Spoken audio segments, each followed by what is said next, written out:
Good morning, everybody. Happy Monday. We have an amazing show for everybody today. What do we have, Krystal? Indeed, we do. Lots of big developments this morning. You would think that we, at this point, would basically know what happened in Uvalde, Yes. but we don't. More revelations of more lies coming out. We will update you on all of that. Also, some fairly significant developments with regards to Ukraine. Putin issuing a warning about those long-range missiles that we are planning to send over there. We'll give you those details as well. Also, the Biden administration making some big moves to try to plug that Russian-sized hole in the oil market, both with regards to Venezuela and also Saudi Arabia. We also have big developments in the Pennsylvania Senate race on both sides of that equation. McCormick went ahead and conceded, so we do have a Republican nominee now. Dr. Oz on the other side, John Fetterman. There are increasing questions about the status of his health and how he has handled that whole situation. We also have some insight into CNN, including some bombshell reporting from one and only Saagar and Jetty. I'll reveal that later. Hashtag personal news about CNN. Don't worry, he's not like going there or anything like that. But it is interesting. Imagine. Big development. Saagar is leaving Breaking Point's going to CNN. No, that's not what's happening. We also have on a woman who's a lawyer and a YouTuber. She goes by Legal Bites on YouTube. And she found herself in the middle of this crazy Taylor Lorenz story. Taylor lied about her in a column, basically smearing YouTubers who covered the Depp-Heard trial. Crazy. So excited to talk to her as well. But we wanted to start with the very latest out of Uvalde. Stunning revelations from that mom. You guys probably remember. She was the one who shows up at the school. Yes. She wants to go in.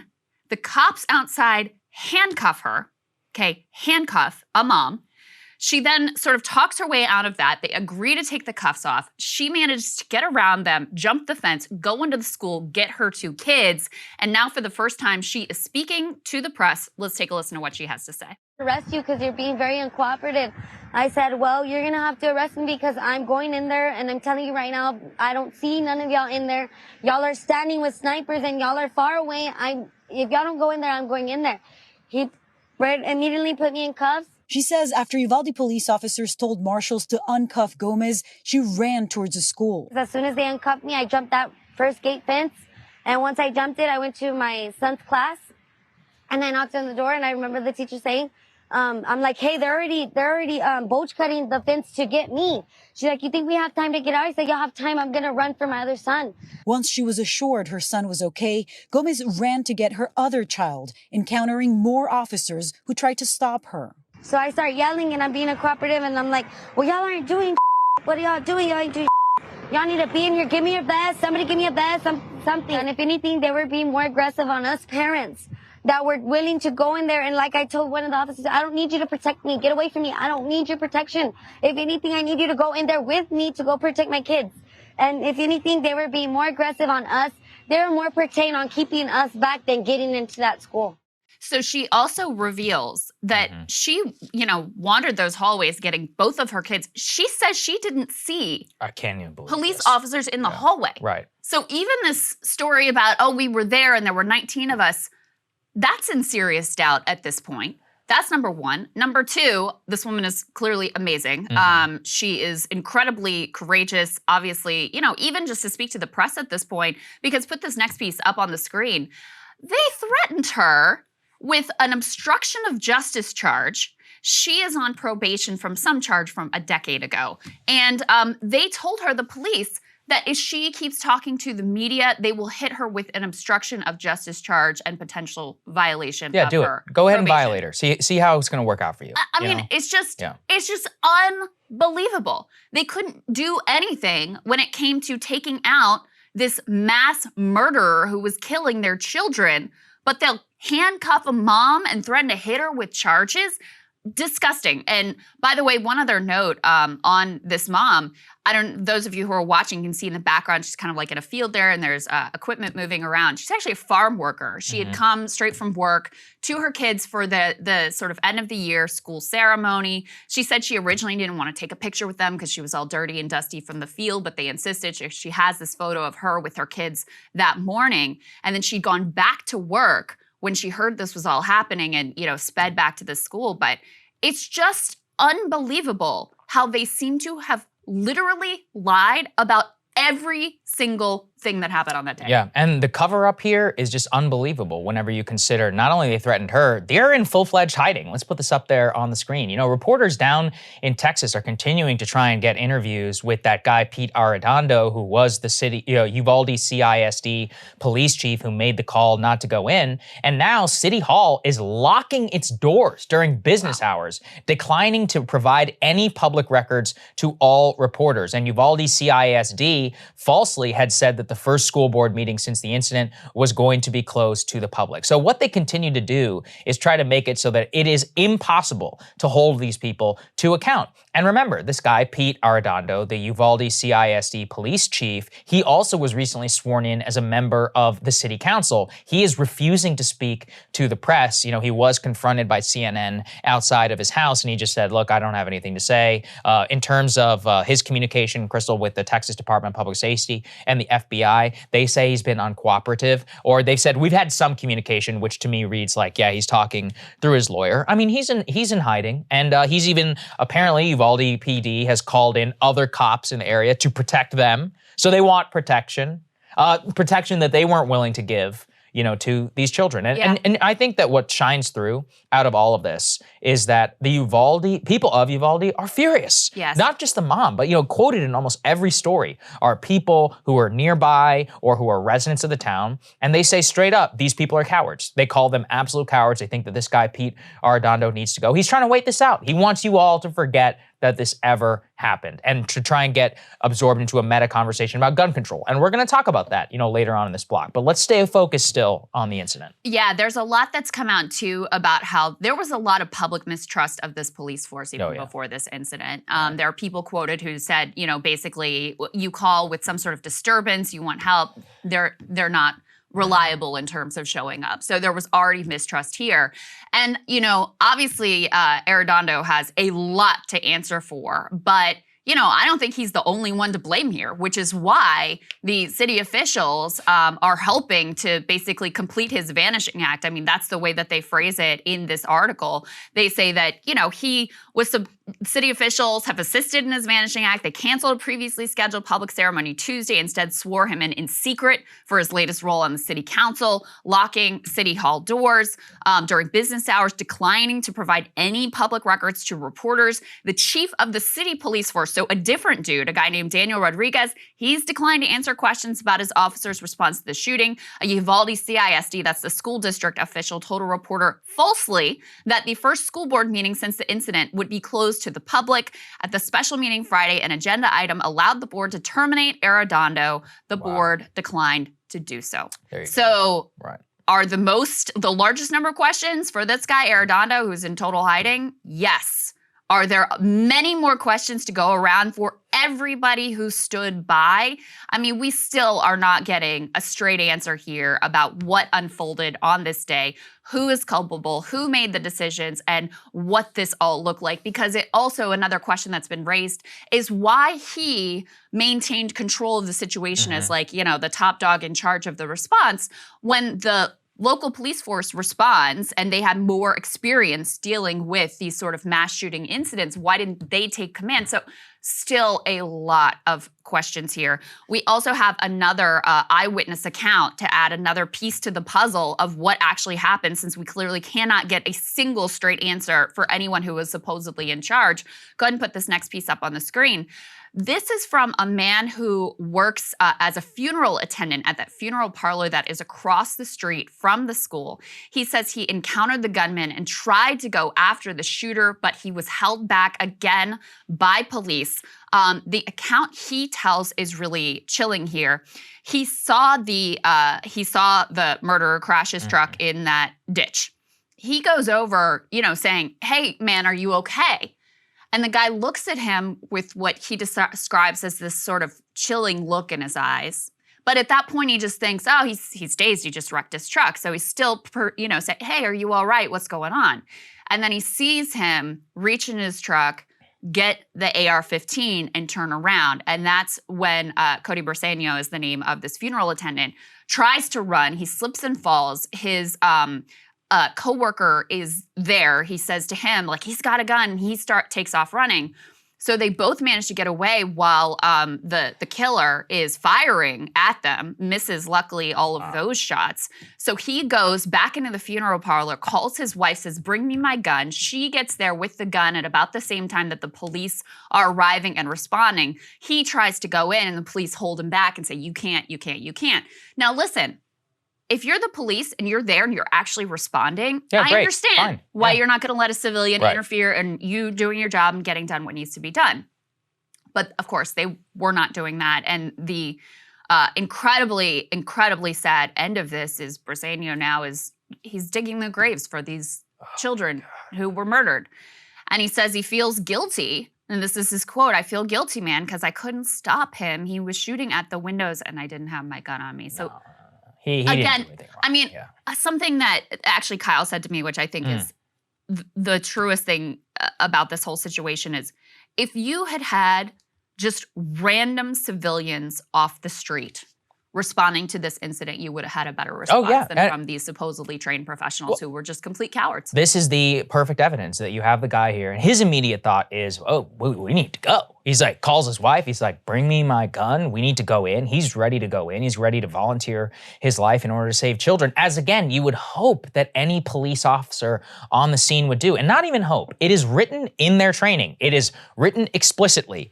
If you are the first person, you are going to confront the gunman. If this makes you uncomfortable, choose another line of work. It may require you to sacrifice your life. That is why we have a social contract where you get all this military gear and all this money and these great benefits and societies like, thanks and all that. There's supposed to be like a two-way deal here. And I just think all of these people, every person, the incident commander, Uvalde PD, because here's the thing too, Uvalde PD and city council at this point, we saw the Uvalde PD trying to throw those journalists off of the sidewalk, and then they're all engaged in cover-up. Exactly, it's a complete cover-up. These people need to be, I don't know how exactly the system would work, but with the state can obviously move in and just be like, all right, Uvalde PD, disbanded. How do any of these people still have their jobs? How are they not all under investigation right now? Yeah. At this board meeting that they don't remove Arredondo, he completely failed at the task. You had one job and you completely failed. And that they just, they do this board meeting, they try to make sure no press can be there and they keep him on.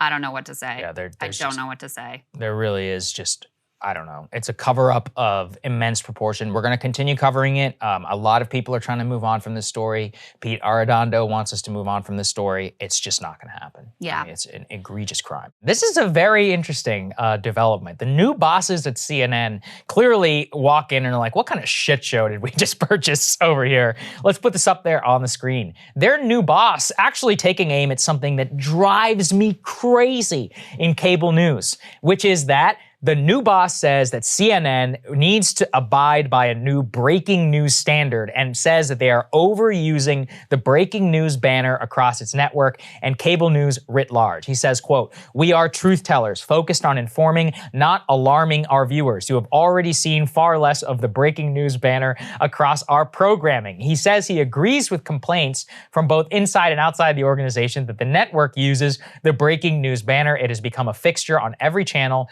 and the network, and that its impact has become lost on the audience. We always joke about this. Whenever you're watching Fox News, they're like, they have the music and and they're like, it's Fox News alert, it's 11 p.m. here on the East Coast. You're like, why is it a Fox News alert? Why? Same with, it's like breaking news, President Biden about to speak. Why is that breaking? Well, what does that mean? Or to be breaking news, something that happened 3 days ago. Right, we have breaking news here. 4 days ago, what are you talking about? Further breaking coverage of the ongoing, hold on a second, because breaking and ongoing don't have the same connotation. It has become something that is intrinsic to cable news.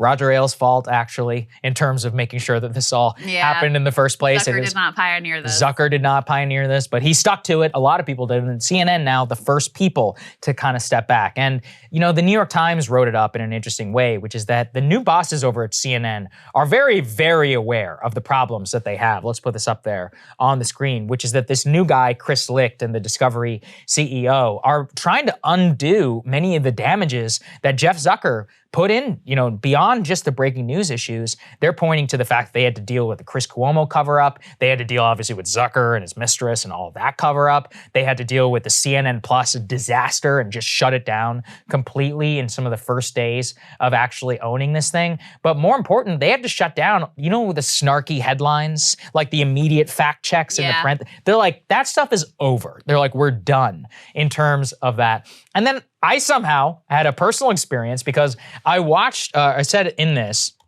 what they said is political shows are trying to book more conservative voices, and producers have been urged to ignore Twitter backlash from the far right and the far left. And this made a lot of sense because on Sunday, I'm minding my own business, and I get a text message from some producer over at CNN asking, would you be able to join our panel in New York City at 9 p.m.? And I was like, no. I was like, I don't do cable news unless there's a really good reason, given exactly what we do here. So you want me to waste my time and skip my own show to go up to New York to appear on your stupid ass panel. Random CNN panel. Yeah, random CNN panel with CNN's greatest analysts that they can pay over there for like a 5-minute hit where, and we were talking about this, where clearly a hit, by the way, is what lingo for appearance in television, for me to appear on your panel where they'll be like, you're a racist and a scumbag. Do you have a response? And I'll be like, well, do I have, some time? And they're like, no, we have to go to commercial. That's your response. Thanks for joining us. Yeah, thanks for joining us, Saagar. Really appreciate you taking the train to New York and all of this in order to make that happen. So as much as I personally would love to go on there and really tell them how it is, if I ever got the opportunity to do something like Brian Stelter's show or something like that, as one-on-one, I would absolutely do that just to call him out to his face. But something like this, it's like they're clearly just scrambling to try and get somebody on there. So the TLDR is I said no, obviously, so I could be here with you beautiful people here on this show. And look, I don't think it's going to work, and they really have their work cut out for them. I can understand though why they reached out to you because, I mean, you are kind of like a unicorn in that you have these right of center views on certain issues, but you haven't like just completely like lost your mind and, gone down some conspiracy rabbit hole. So I can understand why they would want, plus they just see our numbers and they're like, we want some of that. Yeah, we want some of that. Yeah. So I get why they reached out to you. I mean, I'll tell you, like, spoiler alert, this is what's going to happen with CNN. Because this is exactly what happened with MSNBC when I was there and when I got canceled ultimately. They brought in a new president. He looked around. Some of this has to do with like what they think is going to work from a revenue perspective. Some of it has to do with what they think will make them comfortable in their social circles. Oh, that's smart. Yeah. And so new NBC News president comes in. He says, all this opinion stuff has to go. We're going to put in the NBC News quote unquote personalities. You might call them lack of personalities. And we're going to lean into our journalism and we're going to be down the middle and that's what we're going to do. So, he puts in people like Kate Snow, gives Chuck Todd his daily show, like all this stuff. Brilliant, amazing moves. So they go in this direction. And then what happens? Trump happens. And guess which shows performed the best? The ones that were willing to be the most opinionated and the most sort of deranged and outrageous. Those were the ones that got the best ratings. And so, they were even thinking of getting rid of Lawrence O'Donnell, who's the 10 p.m. primetime slot. But they couldn't because his ratings were some of the best on the network. So ultimately, they, that whole plan of we're going to be down the middle, we're going to use our journalists, et cetera, gets tossed out the window because ultimately what's sold in the Trump era was Trump derangement. And so they leaned into, whoever was doing that thing and satisfying the audience's desire for that. And it's going to be the same thing with CNN because ultimately, look, their ratings are terrible right now. So right now it's easy for them to say, we're going to go back to this down the middle reporting, and they're imagining, that'll open us up to a broader audience and we won't just have this niche. But there is no mass broad audience for news anymore. And you don't have, because of structural reasons in cable news, the ability to actually do something that would be good and like honest and that people would like and that is different and challenges corporate power in any way. Like they can't do that. And so what's gonna happen is we're gonna get back into the presidential election season, which is gonna happen sooner than any of you all think it is going to. Trump's gonna be back in the scene. That's what's gonna break, and they're gonna go right back to where they were. That's what's gonna happen. You're absolutely correct. The moment that Trump announces, by the way, there's actually some rumors that he might announce before the midterms. Yeah. He might announce before the midterms in order to preempt any efforts to try and replace him, in order to take a complete hold on the GOP field. It's gonna be all Trump all the time. They're going to go right back to what rates with their crazy resistance boomer audience. Just because those people turned out, they can't resist Trump. Something about Trump has rotted these people's brains where they will watch anything about how he's bad or whatever the next drama is with him, and we will all be subjected to the same insanity that we were over the last 4 years. I don't know if we can do it again, but we'll be here on Breaking Points. Indeed, watching it all unfold. All right, guys. So last week, we covered the conclusion of the Depp-Heard trial. Yes. And as she does, Taylor Lorenz of the Washington Post had to put her take on what all of this meant. What she decided to focus on was the content creators who covered the trial and who got a lot of views and did very well because there was a lot of public interest in the trial, and it was not really covered extensively in the mainstream media. Taylor decided this was somehow really nefarious. Oh, okay. So not only does she do this in her column, but then she has to lie about having reached out to some of these content creators for comment and saying, well, they didn't respond, when in reality, she had just never bothered to reach out to them whatsoever. In the end, the Washington Post has to issue this long, at first it was called a correction, then it was so lengthy they had to turn it into an editor's note about how, we said we reached out, but we really didn't, and actually we reached out to this one on social media and they didn't get back to us. Okay, so all of that being said, we decided to have one of those content creators on to tell her side of the story here after being smeared and lied about by Taylor Lorenz in the Washington Post.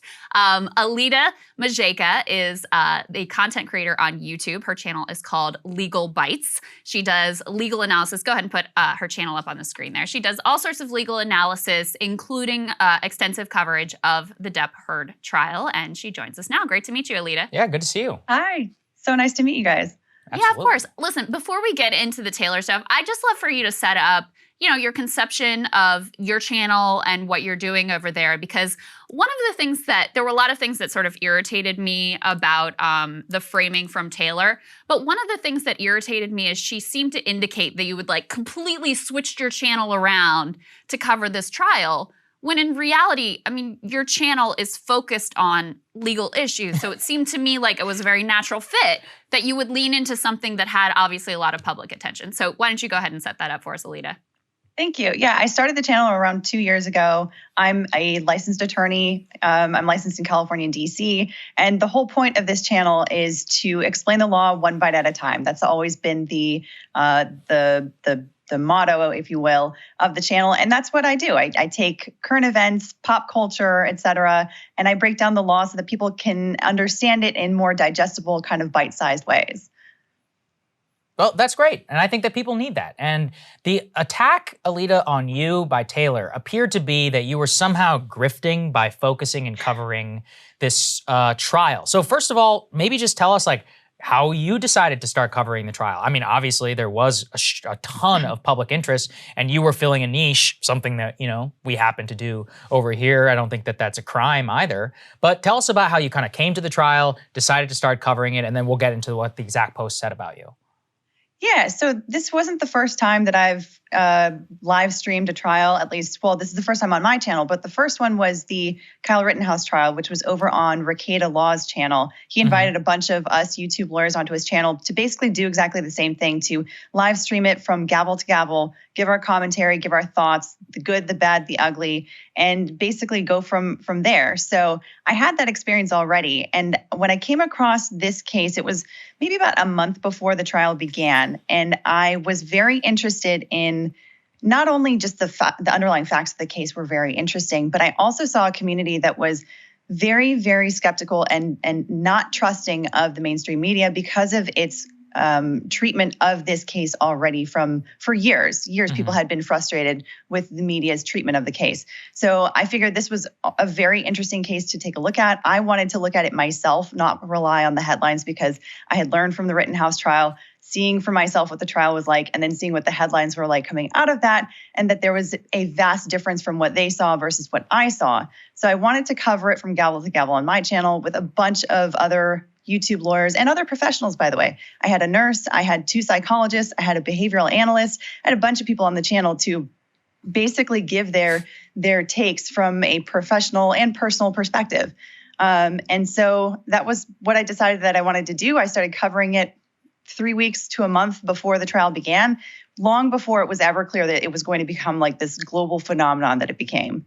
Wow. Yeah, and you know what? Even if you had realized there was this need and then jumped on it once it already, that's fine. There's nothing wrong with that. And what really bothered me, why this piece particularly stuck in my craw, so to speak, is because she makes this whole point about how YouTubers don't, they don't have to abide by journalistic ethics, and they're just, the whole point is like, oh, they're just chasing the money. As if the mainstream press doesn't have their own incentives and money-making ventures backing them. And also, ironically, in this piece that's in part about how YouTubers don't have journalistic ethics, Taylor Lorenz herself violates journalistic ethics by lying about whether or not she reached out to for comment to you and another content creator. So talk us through that part of the story from your perspective. So what happened was I saw that she had published the article, and to be honest, I wasn't following her. I was vaguely familiar with her before this, but not really, only just surrounding some sort of vague, I guess, controversies, you could say. Mm-hmm. But other than that, I really didn't know one thing about her beyond that. Didn't really have too many opinions about her, to be honest.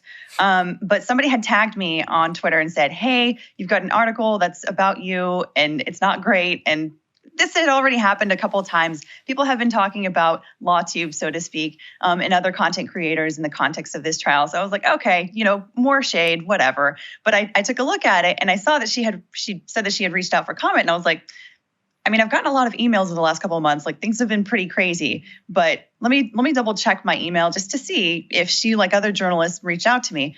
I looked for her first name, her last name, Washington Post. I saw nothing. There was nothing in my email indicating any kind of professional that was reaching out to me for comment. So I tweeted about it and I said, I don't think this is accurate, but, okay. And then I saw that the other content creator that was in the same paragraph as me, that umbrella guy, he and I follow each other also because he's been one of the most active and most prominent in the Justice for Johnny Depp community for years. And so he said the same thing. So I was like, okay, so it's not just me. I'm not missing something. So then I get a direct message from her on Twitter saying, hey, I'm so sorry. Here's my phone number. You can reach out to me. And I was like, okay, well, you referenced the information that you got about me from this Business Insider article. That article also mentioned that I'm living overseas. So it feels very disingenuous for you to give me your phone number for me to reach out to you if you know that I'm overseas, because obviously you have definitely read that article if you're referencing it. Right. So then I guess about 10 minutes later, she also DM'd my Instagram account as well. Huh. So several iterations of corrections later, then I see, I guess before that, one of the first corrections was, I guess, the stealth edit of removing that parenthetical saying that she had reached out to us. And then there was the correction, of course, that said, we removed that parenthetical, there was an error, blah, blah, blah. And then there was another correction after that saying, well, we didn't reach out to that umbrella guy, but we did reach out to Alita Majeka through Instagram. When that was actually the last place where she tried to reach out to me after she had reached out on Twitter privately after I had already called her out. So we have your tweet, guys. Go ahead and put this up on the screen that has this final editor's note. And you say, what? At Washington Post, I will say this again. I was not reached out to by Taylor Lorenz for comment until after my tweet below. She reached out to me by Instagram DM after she did on Twitter. Both DMs were sent to me after I called her out here. Please stop lying and take the L. And I'll just read the editor's note here so people can see how extensive this is. And I want to make sure that I have the timeline right here too, Alita. So first, once you guys call them out, they just sort of stealth delete we reached out to them for comment, which violates their own standards. They realize they violated their own standards and this is becoming a thing. Then they issue this correction, which then they make into an editor's note, which still is not correct. What it says is the first published version of the story stated incorrectly that internet influencers Alina Majeka and that umbrella guy had been contacted for comment before publication. In fact, only Majeka was asked via Instagram. And you say that's not true. After the story was published, the Post continued to seek comment from Majeka via social media and queried that umbrella guy for the first time. During that process, the Post removed the incorrect statement but didn't note its removal. That's a violation of our corrections policy. So this turned out to a complete mess.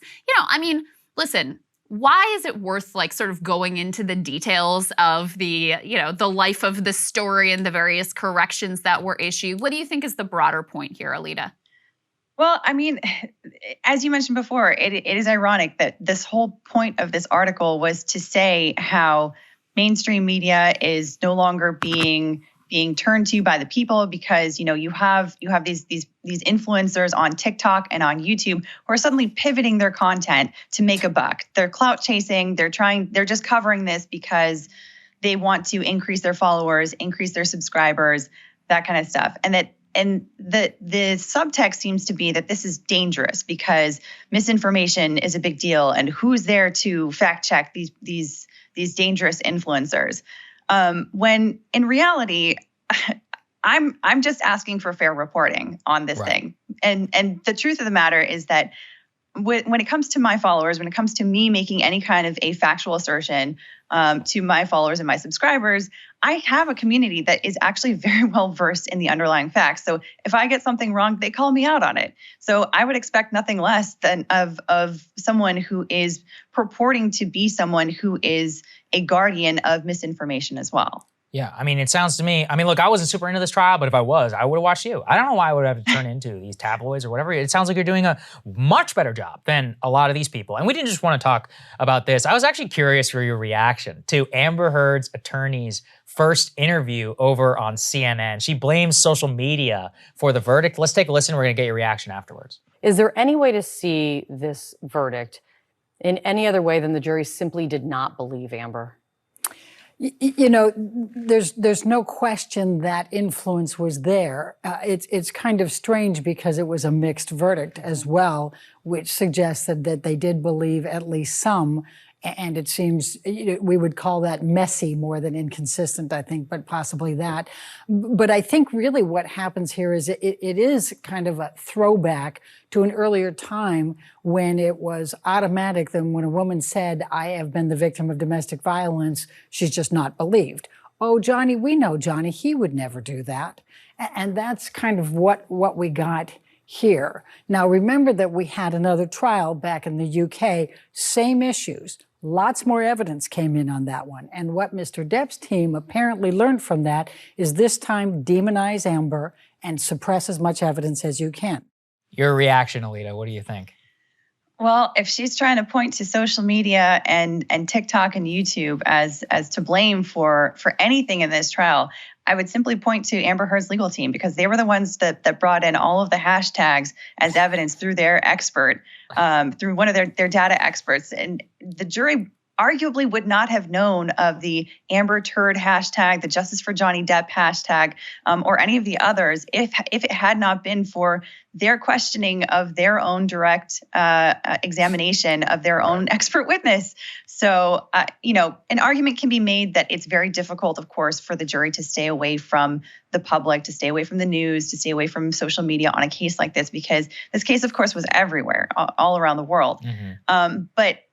And we've had conversations on my channel also with me and other attorneys about just how much we trust jurors to follow the rules of a particular case. But call me naive, but I do think that at the very least, the majority of those jurors probably took those rules to heart and really did their best to stay away from the media coverage of this case while it was pending, because they're giving up a month and a half to 2 months of their lives for this case. And they understand the high stakes and the money and the life that is at stake between these two parties and the importance of the allegations involved. So typically, it's my opinion that a jury is going to pay attention to that and take that very seriously.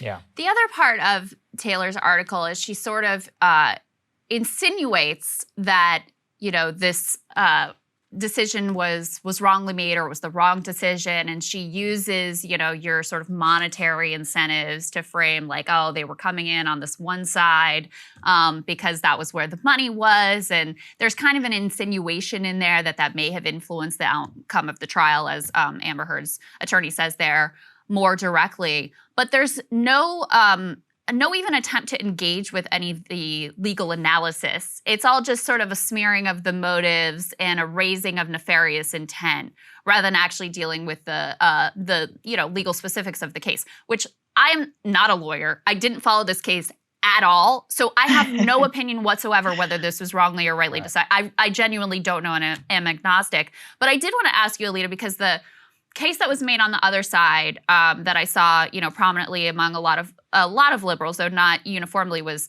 that this was a sort of blow for survivors of domestic abuse, that people were going to feel like they couldn't speak out when they, suffered from abuse, and that it would kind of chill the ability of women to come, or anyone who suffers from physical violence in a relationship, to be able to come forward. What did you make of that argument? Do you think there's any merit to that? Well, I think that there's always going to be a concern one way or another about that coming out of a trial like this. But I do think, number one, as far as the argument that all of these channels, including my own, are overwhelmingly pro Johnny Depp, I can't speak to other channels, but I can say that for my channel, the panel of lawyers that I had, the vast majority of them came into this trial knowing little to nothing about the underlying facts or the arguments in the case. And actually, in the first couple of days, they said to me at the end of the trial day, they said on air, they were like, I don't think he's going to win, because defamation cases are very difficult for any public figure to win. And this one, he has a huge, huge mountain to climb. And I remember telling them, I knew a lot of the underlying facts because I had been spending the last month researching it. And I told them, I said, just wait and watch. And one by one, they all started to end up in Johnny Depp's camp just because of the facts that were laid out in front of them. And they all played devil's advocate, because these are all practicing lawyers, licensed attorneys that are in the habit of poking and prodding both sides of a particular argument, especially when it comes to litigation or a trial. So as far as that is concerned, I very much push against that. And I think that is just another example of someone who has decided to write about my coverage of this trial without actually looking at the content that's on my channel. But as for the other aspects, the Justice for Johnny Depp community, what I have noticed is that there are a lot of domestic violence survivors, both male and female. And I think that what this message actually sends is that the male domestic violence survivors now have a chance of having their voices heard, because statistically speaking, I think that it's true. Women do make up a larger portion of domestic violence survivors from what I have heard and what I have seen. However, men still make up a certain portion of that. And men have a tendency to not be believed even more than women because of all kinds of stigma around gender, masculinity, femininity, all of those kinds of things. So I think that if anything, this sends more of a signal that men have a fighting chance, possibly, maybe. And when it comes to Amber Heard, she is not a representative of domestic violence survivors. She is a representative of someone who is trying to defraud the experience of real, legitimate domestic violence survivors. And she should be placed in a category all on her own. I think that's really interesting. So last thing, I know that you have a charity stream that you're doing for Children's Hospital. Why don't you shout that out before we let you go? Yeah, so on June 11th on my channel, I will be hosting, along with Rick Hogue of Hogue Law, another YouTube lawyer. So we will be hosting on my channel a charity stream for the Children's Hospital of Los Angeles. That is one of the two charities that Amber Heard was supposed to donate her entire $7 million divorce settlement from Johnny Depp. Half of it was supposed to go to the ACLU, half of it to Children's Hospital of Los Angeles. So they were kind of sounds like wronged, you could say. Yeah. Exactly. They were sidestepped in this whole thing. So one of the things that we wanted to do is to sort of give back for all of the love and appreciation that we've gotten from viewers and whatnot, is to sort of give back for this charity stream. So we'll be hosting it on June 11th, and I'm really looking forward to having a bunch of people show up. Great idea. Awesome. Well, it's great to talk to you. And by the way, I watched some, not all of your content, and it seemed to me like you were really trying to evaluate the issues in a fair-minded kind of a way. People should go and look at your channel, Legal Bites, for themselves and judge, what they think of your content. We encourage people to do that. Thank you so much, Alita, for taking the time. It's great to meet you. Thank you, Alita. Thank you. Thank you guys so much for watching. We really appreciate it. Tomorrow's the official 1 year anniversary. 1 year since we actually did a show and all that. I know a lot of 1 year stuff. We got some announcements that are coming tomorrow. Thank you all to everybody so much for the support. It just absolutely means the world. Link is down there in the description, and we will see you all tomorrow. Love y'all. See you tomorrow. Let's move on here. Baby formula. This is a story obviously we've been keeping a lot of eyes on. Praise President Biden for invoking the Defense Production Act. But the timeline that's coming out of the administration right now, I'm not saying they didn't end up doing the right thing, is really shocking. I mean, it just is a complete indictment of the Biden administration. President Biden admitted on camera that he knew about the baby formula crisis back in April and did not really do anything about it until public pressure erupted in the month of May. Here he is talking a couple of days ago. Here's the deal. I became aware of this problem sometime after April, in early April, about how intense it was. And so we did everything in our power from that point on, and that's all I can tell you right now. And we're going to continue to do it till we get the job done.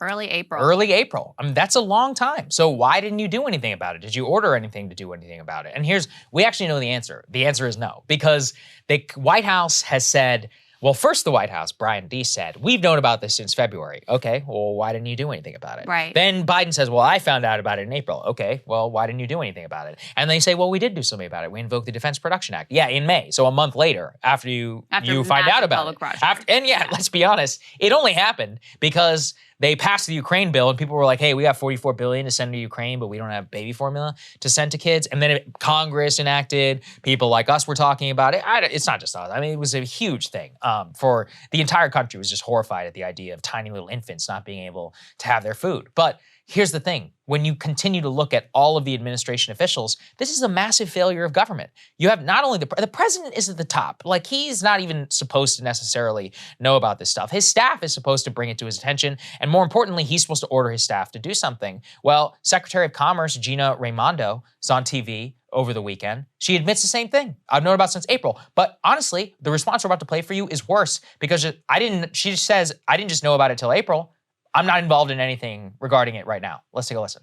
President Biden this week said he didn't learn about the severity of the infant formula shortage until April, but problems first emerged back at the Abbott plant back in October of 2021. An industry executive said they knew how bad this could get when the plant closed in February. You're the Secretary of Commerce. When did you first learn of this problem?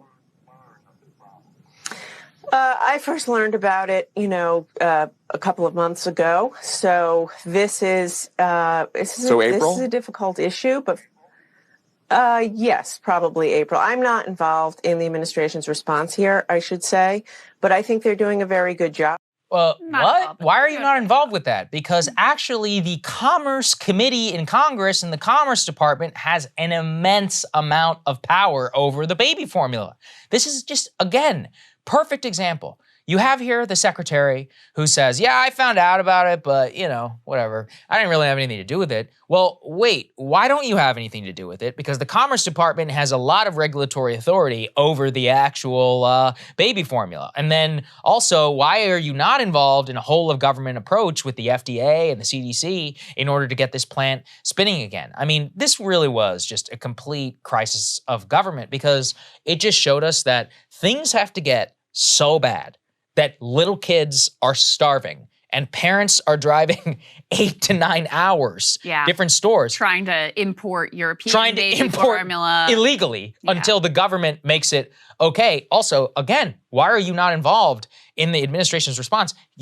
People don't realize this. The Commerce Department has immense power over international trade. Tariffs, all that stuff, that's under congressional jurisdiction of the Commerce Department. So she's telling us she has no authority over importing European baby formula. That's BS. I mean, maybe the military's moving it, but you should be heavily involved. Also in the future, now that American parents are getting European baby formula, let's make it permanent. Yeah. Right. Let the look, this is the first time I'll be like, let Americans compete, because from what I can tell, European baby formula is way better than ours. Well, and also just to give you a little peek behind the curtain here in Washington, D.C., this is a person who, the powers that be in this town are very hot on. Oh, yeah, very they love high her. on her. They Right. love her. They think of her for higher office in the future, even sometimes being floated for like president. It's crazy to me. So the fact that, she's completely absent from duty here, that, and not doing a good job at her actual job, that has no bearing on whether or not she'll be elevated to the next highest level. Mm-hmm. She's already in a position of great power here. This also really gets to a core failing of the Biden administration that I'm not particularly surprised by, but I think a lot of people are. One of the promises of his campaign was the grown-ups will be back in charge, that it won't be the chaos of the Trump years. We'll have people who know what they're doing back in power, run an efficient administration. And so, listen, you may not want everything that we're going to do. You may not be on board. You may want more. You may want less. But at least it's going to be competently managed. That has turned out to be completely false. And by the way, some of the reporting that now that the wheels have come off this administration so clearly and his approval rating is down, at Trump or below Trump in certain instances, young people are discussing with this administration. There's starting to be all these leaks and all these insider reports about like what's going wrong and what Biden thinks about it.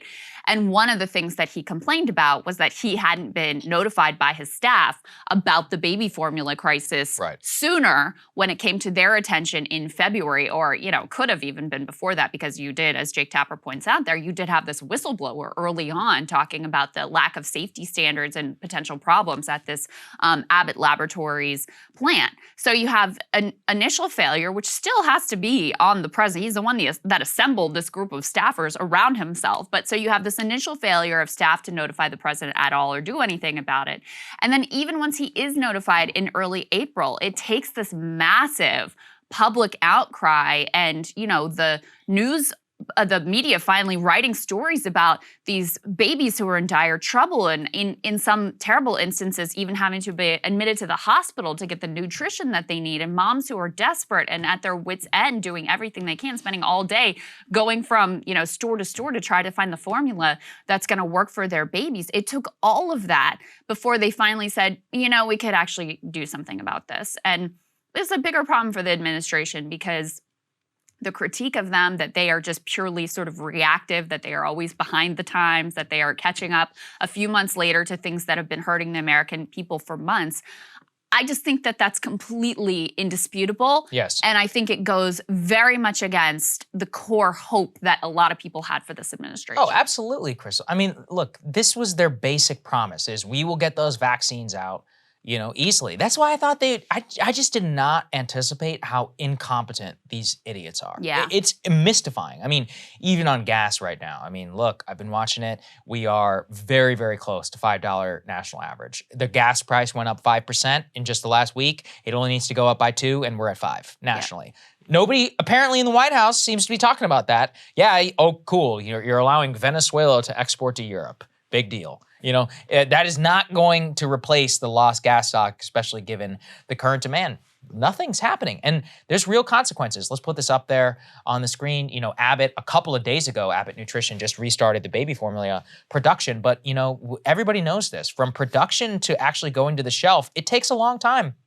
And it's not a joke. I have been reading some horrific stories. There's one in the New York Times that just came out yesterday about how many newborns who spend time in the NICU, they need specialized formula. Because this is the thing. In particular, it's not just replacement level. It might be for some, for some babies. Some of these people who have allergies and whose babies are in the, can you imagine having like a 6-month-old premium or a preemie baby in the NICU, and they're like, you need this baby formula to keep your baby alive, and you can't get it anymore. Panic. People are freaking out. Horrible. They're driving hundreds of miles to go get this stuff. Well, the thing I worry about too is, we're in a new era now, and I wonder if the baby formula crisis is just the beginning of many. I mean, it's not even the beginning. We've already had crises. They just haven't been in the sole source of nutrition for the most vulnerable population in the entire country. But I really think that we are in a kind of new normal here with the global realignments that are happening, with the way that the climate crisis is making food stocks and farming much more precarious, the sort of follow-on effects that we have from that, the follow-on effects that we have from this war, which is not ending anytime soon. And so when you see the government so behind the curve and so unable to respond in anything approaching a timely or urgent fashion, and still trying to sort of pass the buck in terms of, their own blame in not getting on top of this, I think this is going to be a cycle that we see replay itself over and over again, not just with this administration, but with whatever comes next as well. Let's see how they can blame Putin for it. Yeah, Putin's exactly. Baby formula shortage. The Putin price hike is responsible for the baby formula. The Putin-Ukraine price hike on baby formula.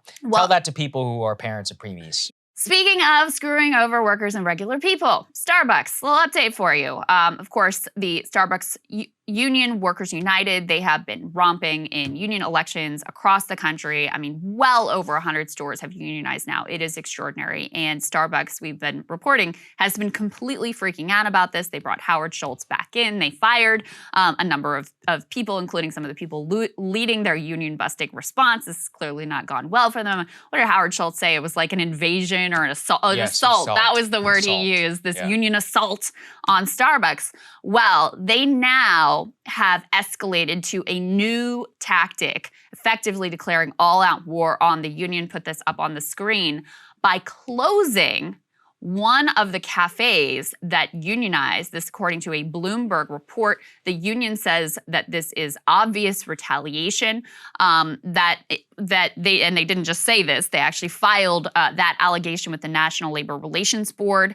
This is a store that unionized in April. It's located in Ithaca, New York. They're asking the NLRB to seek a federal court injunction to quickly prevent or reverse the store closure. So we've had around 100 Starbucks cafes have voted to unionize. Actually, more than that now. Only 14 have voted against unionizing. So Starbucks desperate to do something here to stop this trend and this landslide in favor of unionization within their stores.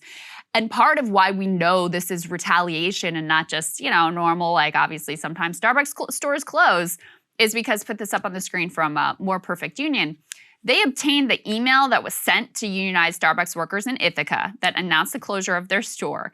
And guess who it was sent from? It was not actually sent from Starbucks. It was sent from their union-busting lawyer who handles union negotiations. So they're using the union busters to close the store. That tells you everything you need to know about what this is actually all about. And we've seen this be successful in the past, Saagar, where at other companies, I think it was Dollar General who did this in Missouri. They did that. They want to put the fear of God into these workers that, hey, if you vote to unionize, your store could be next. You could be out on the street and without a job like that because we still hold all the cards and have all the power. I think the fact that it was Ithaca and that it was at one of the original places with unionization, I think is a major show of force against the workers by the company. And my great fear, as I was talking about earlier, is yes, the labor market is hot. Yes, it was a great time, really, in order to go and to try and form a union.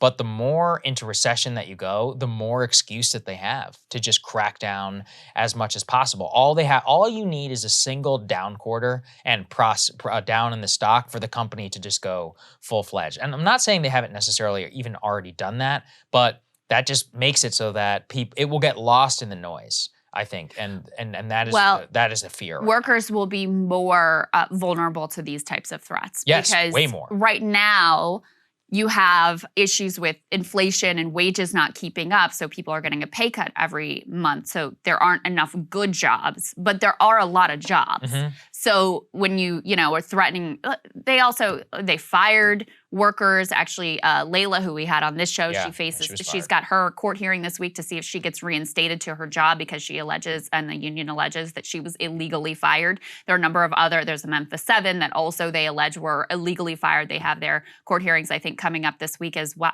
Maybe even today, actually, for those hearings as well. But they've fired workers to try to make an example of them and scare people and freak them amount. Remember, he tried this ploy too, which I assume they're still going through with, of we're going to give all the other workers a benefits increase, and we've got new goodies for them. But if you're a union, sorry, you're left out of that. Also probably illegal, but yet another union busting tactic, because what they try to say is, oh, if you unionize, you may lose some of the good things that you already have. That is almost never the case. And but they're trying to make that reality, even though they're probably doing that illegally. And so this is the next step in the escalatory chain. None of those things have worked. None of them have slowed the momentum whatsoever. I saw yesterday, I think 4, 5, 6, something like that, new Starbucks unions formed just yesterday, voted to unionize just yesterday. So this is the next step. All right, you didn't take it, you didn't do any, it didn't stop when we fired workers, didn't stop when we said union workers, you're not getting these benefits that other Starbucks workers are. What if we actually just close the store, just shutter the whole thing, just to send a message and send a shockwave through the movement? So I still don't think it will work because of where the labor market is right now, but you're 100% correct. As the economy turns, these sort of threats, this sort of bullying, these sort of illegal union busting tactics, they grow more and more potent the more desperate the workforce ultimately is. I mean, Starbucks really wants to make the case that closing a Starbucks on Cornell University campus makes business sense. Right. Mm-hmm. Come on. Right. Mm-hmm. I've seen Starbucks in strip malls, which nobody goes to, and that place is somehow still in business, but not on a university. That seems like the best possible place to have Far-fetched, a yes. Starbucks. Whatever. Good morning, everybody. Happy Thursday. We have an amazing show for everybody today. What do we have, Krystal? Indeed, we do. Lots of big things happening today. The big start of the January 6th hearings. Democrats and their allies on the Republican side of the aisle have created a big multimedia presentation. So we will preview all of that, what it means, how it's all going to unfold, so you know what to watch for this evening. We also have some updates in that mass shooting down in Uvalde. We will tell you about that, and also Matthew McConaughey's big trip to Capitol Hill gave really what was an incredibly moving speech. So we have a bit of that for you as well. Also, a threat on the life of Justice Brett Kavanaugh. A man was apprehended who had guns and directly said, I want to murder a Supreme Court justice. Some crazy stuff. Yes. So all of those, very, very troubling. Comes on the heels of actually a Wisconsin judge who was just shot and murdered in his home too. So very, very troubling developments, needless to say. We also have a perfect swamp story for you that sort of tells you everything about how influence really works in this town. The head of Brookings Institution, this General John Allen, who was very influential in the Obama administration, very important in terms of the Afghanistan strategy there. He is now under investigation by the FBI for his dealings with Qatar. There is a lot to this story, including this straw donor who's already been indicted and found guilty for funneling contributions. This is completely bipartisan story and a big, big deal here in town, but also, again, just very revealing of how this town actually works. We also have to give you the very latest in the complete meltdown happening over at the Washington Post. It is literally insane. I can't look away, Krystal. Nor should you, honestly. Yeah, the drama that I went into has only gotten 10 times worse and has become even more hypocritical, and it tells us a lot about how modern media works today. I think people are going to enjoy that. I think it says a lot, not just about modern media, about the modern left, about how these things are so destructive, about just how people are assholes to each other for no really good reason. There's a lot to say about this one. We also have Ross Barkan on to talk about the primary results, some disturbing results for people who are in the camp of being progressive criminal justice reformers, in particular Chesa Boudin, who was the prosecutor in San Francisco, was recalled by an overwhelming margin. 60-some%. Ross has been following the race closely, the statistics in terms of San Francisco crime, what Chesa was doing, so we want to get into all of that with him and what it says sort of from a broader perspective. But we do want to start with those big January 6 hearings tonight, 8 p.m. Before I get to the first element, I was just reading this morning, Politico Playbook has a little bit of in-depth detail about what exactly you can expect in this first hearing. This is, of course, the culmination of, I think it was a 10-month investigation. The co-chairs here are Benny Thompson, Democrat from Mississippi, and Vice Chair Liz Cheney are from Wyoming. What they say in Politico Playbook this morning is, drawing on months of interviews and thousands of documents, committee has thus far kept most of its findings close to the vest. So we expect a lot of new information and some of the most terrifying video from that day that hasn't been shown to the public yet. they really want to sort of make the case that this was not just a sort of sporadic convulsion of violence, that this was premeditated, that it was coordinated, and Donald Trump was really at the center of it. They also say committee aides are staying coy on the actual structure of the hearings, but told reporters there would be a multimedia component, much like the impeachment hearings in January. So we're going to get into some of the politics of this in just a moment.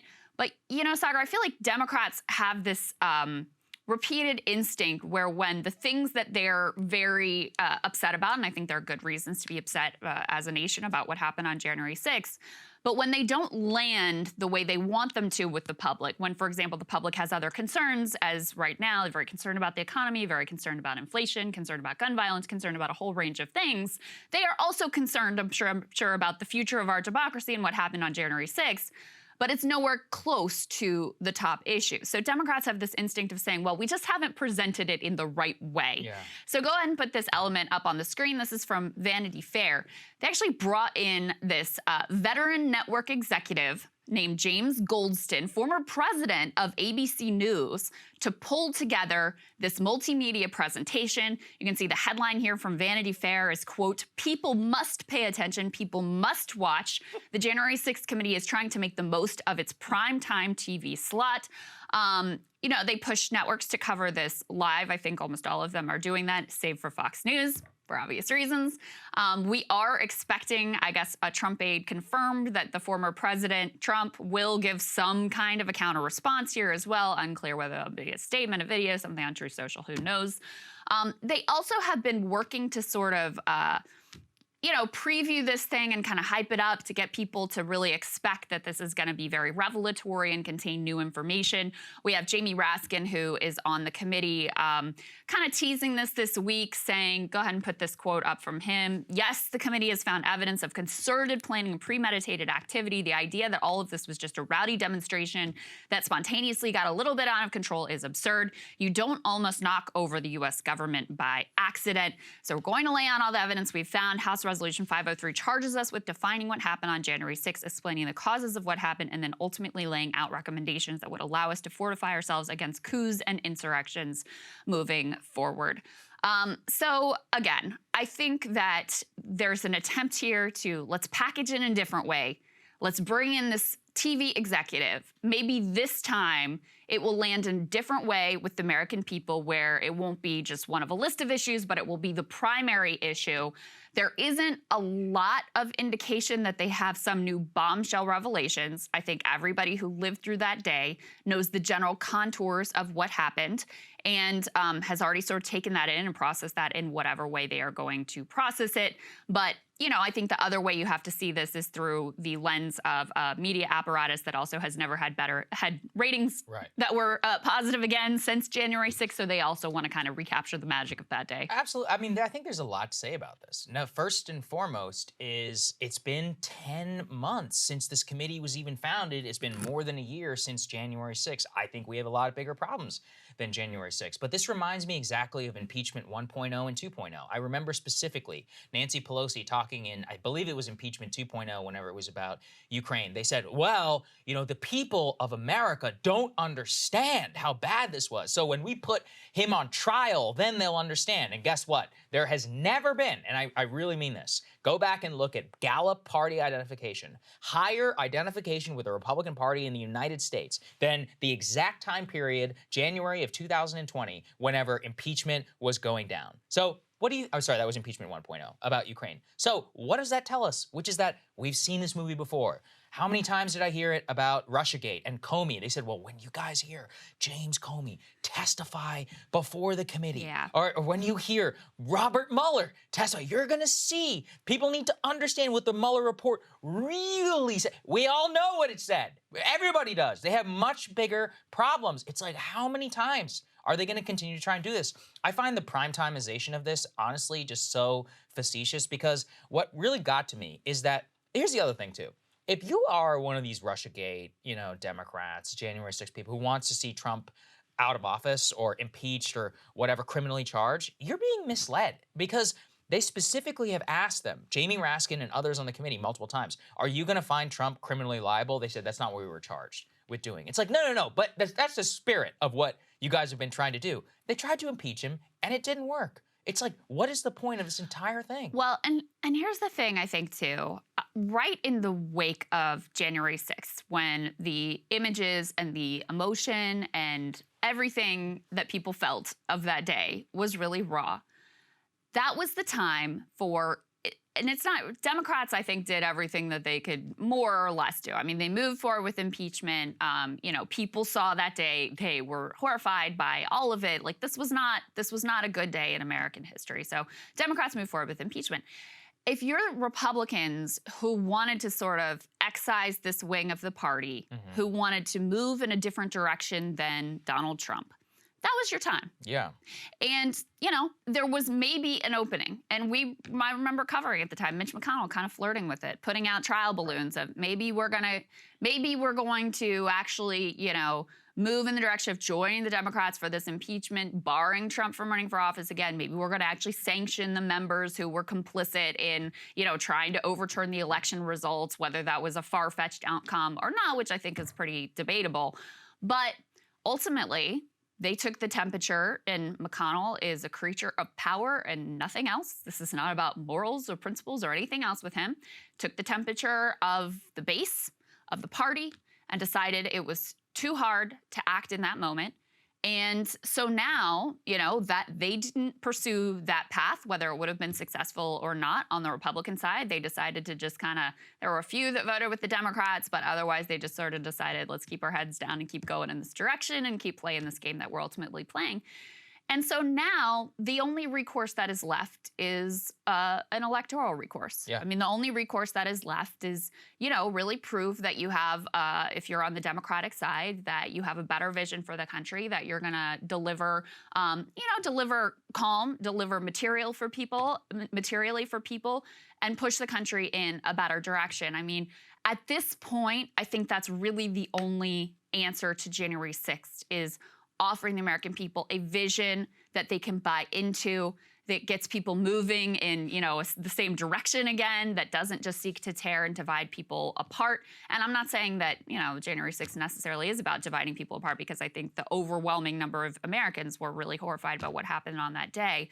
But if Democrats think that this time, with this multimedia presentation, with this new piece of information or this new interview with Ivanka or whoever it is that we're going to release tonight, that this is going to change the way that Americans are thinking about the midterms or thinking about the Republican Party or thinking about us, I think that that's probably pretty fanciful. Yeah, look, gas is $5 a gallon. It's $4.97. It'll hit either sometime today or sometime tomorrow. That's the problem. Food is too expensive. Solve that. Hold a hearing on it. Why can't we have primetime hearings with the CEOs of the oil companies and primetime hearings with the CEOs of the meatpacking industry? That actually might get people going. People might tune into that and be like, I'm kind of interested in what exactly is happening here. But this is politics and Washington especially is all about what you choose to focus your time on. And this is what they have decided to try and make a key part of their case. And I don't think it's going to work. I think the holding it in primetime, obviously, look, fine. I mean, also here's the other thing on the video side of this. What have we not seen at that point from the day? I mean, the New York Times did a whole mashup on this, right afterwards. People have done, you can't watch it on YouTube anymore, and maybe we can talk about that a little bit later. I think is nuts. But look, all the raw footage is out there. There's also raw footage, that people have been looking into to try and piece together, what exactly happened with some of the police informants. And nobody talks about that one. My point is that there isn't hundreds of hours of raw footage at this point. If you want to go watch it, you can. I'm sure there's supercuts of it all over the internet. They're probably 10 times better than whatever idiot TV we all producer lived has. it. Yeah, exactly. I watched it live on television. We all lived it in real time. Yeah. And I have no doubt they have something, I think one of the things that they're going to show is, and we'll get to the Proud Boys in a moment, but there was a documentarian who was actually following them on that day. So I think there's some footage from that hasn't been released. So I'm sure there is some new stuff that people have not seen. But I also think that people really understood it very clearly on the day what ultimately happened. And we have learned some new details about how there were, people in Trump's orbits who had deluded themselves into making these plans and these, separate slates of electors. And again, I think it's an open question of how close any of this came to ultimately succeeding. And I've read through the affidavits at this point and the indictments at this point of both the Proud Boys and the Oath Keepers, who have now both been charged with seditious conspiracy, and we'll talk about that in just a moment.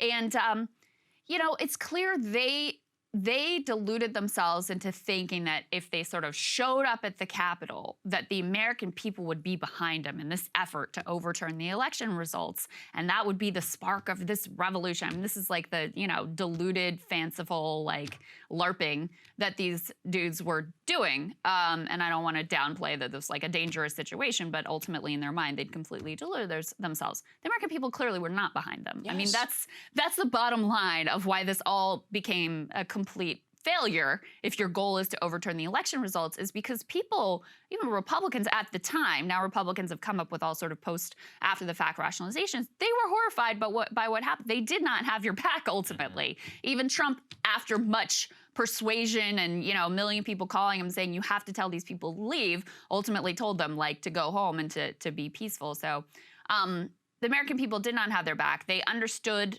on that day what it meant, what happened. They have sort of made their political judgments around that. And I think that at this point, the parties that can focus most on delivering a better country and delivering for people and making their lives better tends to be the party that's doing best. I mean, this is the big Achilles heel for Trump as well, is he's so obsessed with the stop the steal nonsense. Mm-hmm. That's the one thing that could keep him and his wing of the party from coming back to power. I mean, people like Doug Mastriano is now a Republican gubernatorial nominee in Pennsylvania who's obsessed with this stuff. That's a very winnable race, and his obsession makes it much less likely that people are going to ultimately vote for him and put him in that office, because they are very concerned about their day-to-day life, and that's what they want politicians ultimately focused on. Yeah, so that's right. This story, very important for what it reveals about the swamp and how all of this works. Go ahead and put this first piece up on the screen. So the FBI has seized the electronic data of a retired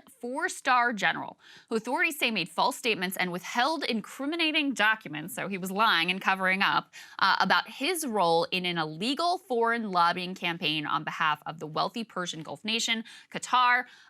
New federal court filings obtained Tuesday, they were sort of, I think, accidentally released, actually outlined a potential criminal case against former Marine General John Allen, who led U.S. and NATO forces in Afghanistan, did a bang-up job there. Great job. Before being tapped in 2017 to lead the influential Brookings Institution think tank. Side note, one of Brookings' longtime top donors, the nation of Qatar. Ah, interesting. Okay, I did go deep on this. I will spare you all of the ins and outs, but let me just give you a brief sketch of what the government is saying went down here.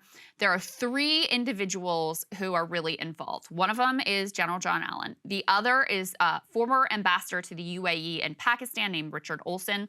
And the third is someone they describe as a, quote, prolific political donor who's now serving a 12-year prison sentence on corruption charges related to those donations, some of which were fraudulent. He would donate that it was really on behalf of some foreign individual who wasn't supposed to be donating in our political elections, or sometimes he would invent names to funnel donations through. There was all kinds of shady dealings going on here at the highest level. This man's name is Ahmad Zubairi. And if you look into the details of what happened with Zubairi and Olson and John Allen here, basically, they were all colluding, again, allegedly. I'm sure their lawyers say this didn't happen, et cetera, et cetera. They were all colluding to come up with a way that they could represent Qataris' interests within the Trump administration. I want to say that this, though, story is completely bipartisan.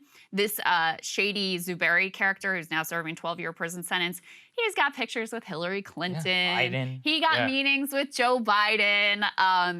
This is a complete political mercenary who is a hired gun for the shadiest characters around the world to try to peddle influence here in Washington, and also, by the way, sometimes with success. There's a quote here. Go ahead and put this next piece up on the screen. This is about the U.S. ambassador Olson. Part of what happened here. This is the guy who was ambassador to UAE in Pakistan.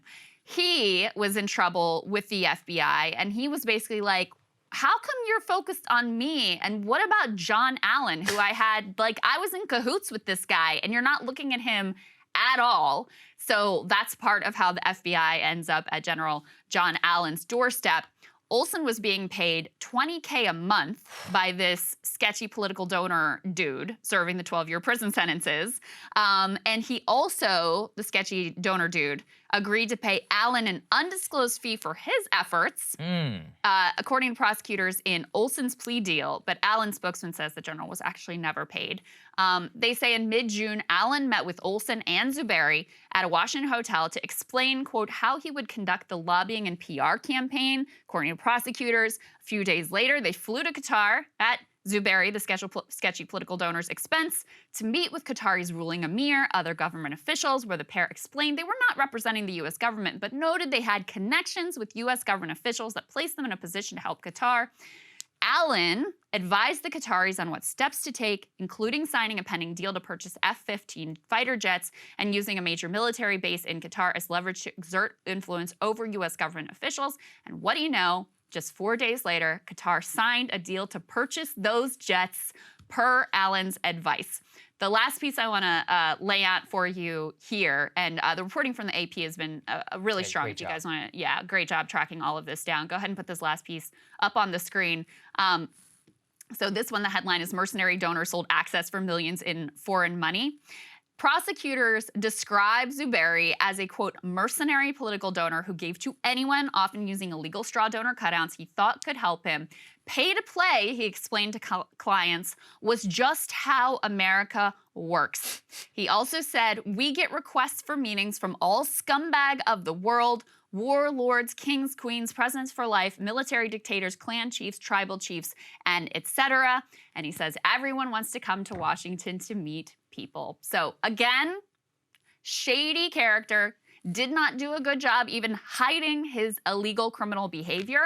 No problem gaining access to the highest level officials on both parties. Yeah, absolutely. Go ahead and put this next one up there on the screen. Ken Vogel makes a great point. DC think tanks always downplay suggestions that they're part of influence campaigns, but now the FBI says that the literal president of Brookings tried to hide his role in an illegal foreign lobbying campaign for Qatar. Look, they've got him dead to rights. He emailed the National Security Advisor of the United States, who he knew and served in the military with, while he was, I guess, maybe getting paid by these people to say you should have a more friendly tone to Qatar. How much more pay to play does it get, people? Oh, and then, this is even better. They have the three of them, or at least Allen and Olson, conspiring of like, oh, what can we say that we were really doing? Let's say Allen was setting up a foreign military advisory panel for Qatar, and that's what he was really there for. So, and they have them hiding documents and making up these stories that they go ahead and push to the feds. So, yeah, it's damning. And Brookings, by the way, has already suspended this dude. He got the Weigel treatment. Yes, he got the Weigel treatment. They already put him on leave. On leave. Presumably unpaid, although I'm not 100% I'm sure he's about getting that. paid. But, here's the thing. People know this. I lived in Qatar. I went to my last years of high school were there. Brookings has had a presence in Qatar for a long time. And there's always been sketchy stuff with, like, the Brookings Doha institution. I could see it while I was there. Their basic plan is, we know we're going to run out of oil, and we got nothing else going on over here. So let's just pay, or natural gas also. Let's go ahead and just pay off all the major institutions in the West, have them come here and intellectualize our society, which if you know anything about them, that's a interesting trying thing to do over there. But that's what they've been trying to do with Brookings and others. Now, the problem is that when they got into all that snafu, people forget about this. They were like cut off by the UAE and the Saudis. It was like a whole thing. Then they used their buy-offs and institutional connections to lobby heavily the Trump administration and others not to just side with the UAE and to try and play a broker role. They called in all their favors with Rex Tillerson. He was the Secretary of State and at the time. This was all unfolding. Exactly. This was all happening during that time. This is a big problem for Qatar because remember, Qatar is a tiny little peninsula. There's nothing going on there, and they're connected to the Saudis. They're one land border they just got cut off of, so they got to fly in all this stuff over here. So they're apparently, my mom had gone over there, and she was saying the grocery store, like everything was from Turkey and Iran all of a sudden. Really? Yeah, because the food, the normal food, all that stuff got anyway, it was a huge problem for the economy in Qatar.